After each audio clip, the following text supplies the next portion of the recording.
एक छोटे से कस्बे में अमन नाम का एक लड़का रहता था।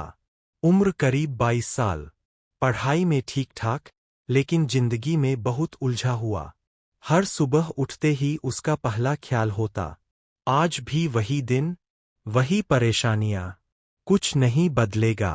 अमन के कमरे की दीवार पर एक पुरानी घड़ी टंगी थी। वह घड़ी पिछले 2 साल से बंद थी।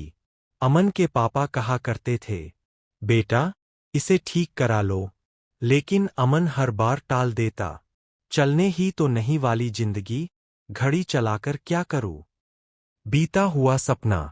अमन का सपना था कुछ बड़ा करना, लेकिन कॉलेज खत्म होने के बाद न नौकरी मिली, न कोई रास्ता दिखा। रोज लोग सवाल करते, अब क्या करेगा? अब तक कुछ क्यों नहीं किया? फला का बेटा तो बहुत आगे निकल गया। ये सवाल अमन को अंदर से तोड़ते जा रहे थे। एक दिन अमन ने खुद से कहा, शायद मैं ही कमजोर हूं, शायद मुझसे कुछ नहीं होगा। बूढ़े घड़ीसाज से मुलाकात। एक शाम बारिश हो रही थी। अमन यूं ही घूमते घूमते कस्बे के पुराने हिस्से में पहुंच गया। वहां एक छोटी सी दुकान दिखी, रामू घड़ीसाज। दुकान के बाहर लिखा था, बंद घड़ियां भी फिर चल सकती है। अमन जाने क्यों अंदर चला गया। अंदर एक बूढ़ा आदमी बैठा था। आंखों में शांति थी। अमन ने हंसते हुए कहा, क्या वाकई सब घड़ियां चल सकती है? बूढ़े ने मुस्कराकर कहा, अगर घड़ी ने खुद को टूट चुका मान लिया हो, तब नहीं, वरना हर घड़ी के अंदर समय अभी बाकी होता है। अमन चुप हो गया। घड़ी का सच। अमन अपनी बंद घड़ी लेकर आया और बोला, ये 2 साल से रुकी है।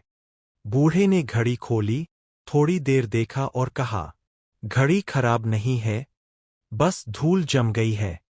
फिर उसने जो कहा, वो अमन के दिल में उतर गया। बेटा, ज्यादातर लोग टूटे नहीं होते, बस थक जाते हैं। बूढ़े ने घड़ी ठीक कर दी।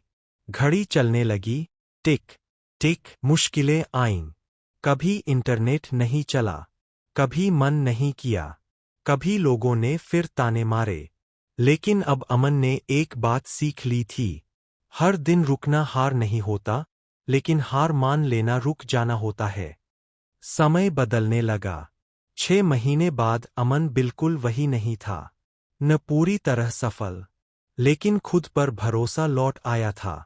उसकी आंखों में डर नहीं, दिशा थी। एक दिन उसे पहली छोटी सी नौकरी मिली।